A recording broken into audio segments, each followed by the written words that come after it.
31 जनवरी को पूरे भारत से सभी जिलों से 2 लाख से ज़्यादा हमारी संख्या आ रही है और इलेक्शन कमीशन को हम लोग घेरेंगे कि आप ईवीएम हटाओ और बैलेट से चुनाव कराओ। हम हर जगह बैलेट कराएंगे, कोर्ट के अंदर भी होगा।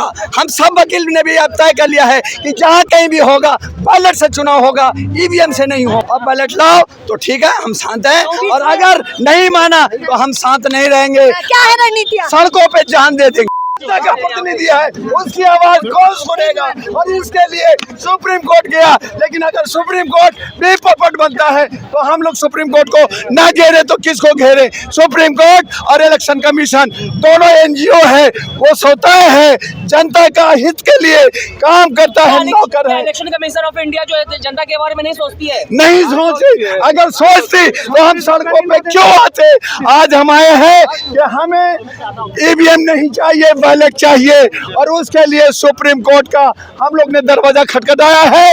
और 31 जनवरी को भारत से लेकिन आप लोगों को जाने तो नहीं दिया गया ना? पुलिस महज 4 लोग गए। हम लोग कोई क्रिमिनल तो है नहीं, पुलिस ने हमें रोका। वो 144 का हवाला दे रहे हैं। मैंने पेपर मांगा, पेपर नहीं दिया, रोक दिया गया। हमारे 4 वरिष्ठ जो हमारे वकील हैं अभी सुप्रीम कोर्ट में गए हैं, देखे क्या होता है। फिर हम लोग 24 को और 31 जनवरी को हम लोग इलेक्शन कमीशन को घेरने जा रहे हैं। नहीं हो सकता तो दावा के तो दिखाते क्यों नहीं है? मैं उनसे कह रहा हूँ 50 नहीं 10 ईवीएम मशीन लाओ और मीडिया के सामने हम डेमो करके दिखाते हैं कि कैसे तुम चोरी करते हो, तो क्या फर्क पड़ता है? जब खातों से पैसे इलेक्शन करीब है तो लगता है कि आपकी बात इलेक्शन करीब है, हम लोग नॉमिनेशन कराते हैं, उसके बाद में नाम पर्चा हटता है, उसके बाद बैलेट छपता है। तो अभी तो 3 महीना है, इसमें सरकार कर सकती है। वो घूमने में, मंदिर मस्जिद नफरत में अरबों करोड़ रुपया खर्च करेगी और हमारा जो अधिकार है वोट देने का उस पर डाका डालेगी। तो ये कहाँ का ये लोकतंत्र है? ये जोकतंत्र हो गया है। ऐसे लोकतंत्र को बचाने के लिए, संविधान को बचाने के लिए हम लोग ईवीएम को हटाना चाहते हैं और बैलेट से चुनाव की मांग करते हैं। संविधान को बचाने के लिए विपक्ष के नहीं सामने आ रहा है, विपक्ष को भी आना होगा, नहीं तो जनता सभी उन नेताओं का जो ईवीएम का विरोध नहीं कर रहा है, हम उनका विरोध करेंगे। सड़कों पे उतरेंगे, आपको गिरफ्तार कर लिया जाएगा। करे ना, हम तो गिरफ्तार करने के लिए आए हैं, गिरफ्तार होने के लिए आए हैं। हमारे अभी जो इंस्पेक्टर साहब ने कहा हम गिरफ्तार कर लेंगे, हम कहा करो, लेकिन वो खुद ही भाग गए, तो हम क्या करें भैया? 400 पार का नारा लगा रही है भाजपा, आपको क्या लगता है? क्या इसीलिए नारा लगा रही है कि ईवीएम से सेटिंग हो गया। जब सेटिंग हो गया तो अरबों रुपया का वोटिंग का काम, फिर इलेक्शन कमीशन बंद कर दो, वोटिंग बंद कर दो। जनता उनके साथ है, ये वजह है कि 400 के पार का नारा लगा रही है वो। जनता साथ है तो वोटिंग अब आप जो है बैलेट से करा दो ना, पता चल जाएगा कि जनता साथ है कि नहीं है। आप ईवीएम से चोरी करके कह रहे हो जनता साथ है, तो इस तरह का कोर्ट के अंदर जो इलेक्शन होते हैं वो भी तो ईवीएम के जरिए ही होते नहीं, हम हर जगह बैलेट कराएंगे, कोर्ट के अंदर भी होगा।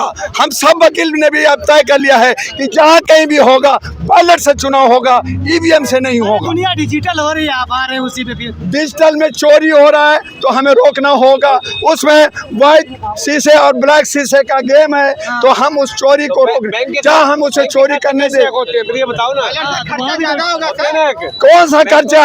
जब इनको ये प्राइम मिनिस्टर और गृह मंत्री जो है करोड़ों करोड़ खर्चा प्रचार प्रसार में करते हैं, जेट प्लेन में घूमते हैं, तो वो खर्चा नहीं दिखता। ईवीएम से बचत होती है, समय की बचत होती है, खर्चा कम होता है, बहुत सारे तत्व। कुछ नहीं होता, थोड़ा सा बैलेट पेपर के कराने के फायदे गिना दीजिए फटाक से। ईवीएम का क्या पैसा खर्चा नहीं होता?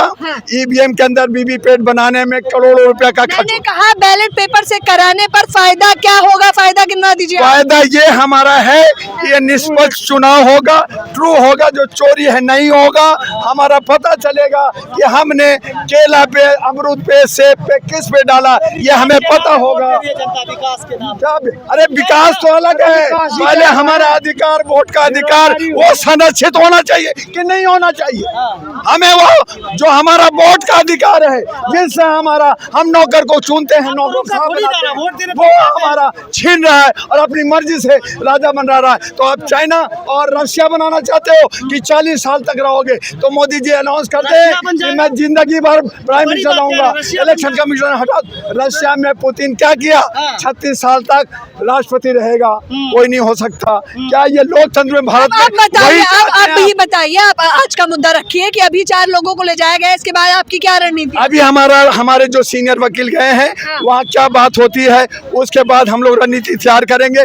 24 में फिर हम लोग जो है एक ईवीएम मशीन का डेमो देने जा रहे हैं और 31 जनवरी को पूरे भारत से, सभी जिलों से 2 लाख से ज्यादा हमारी संख्या आ रही है और इलेक्शन कमीशन को हम लोग घेरेंगे कि आप ईवीएम हटाओ और बैलेट से चुनाव कराओ। ये आवाज जनता की होगी। और ये अच्छा, अभी जो 4 वकील गए हैं वो सीजीआई से मिलने गए हैं। चक्का जाम जरूरत पड़ी तो चक्का जाम भी होगा, लेकिन इलेक्शन कमीशन को झुकना होगा, इलेक्शन कमीशन को जनता की आवाज को मानना होगा।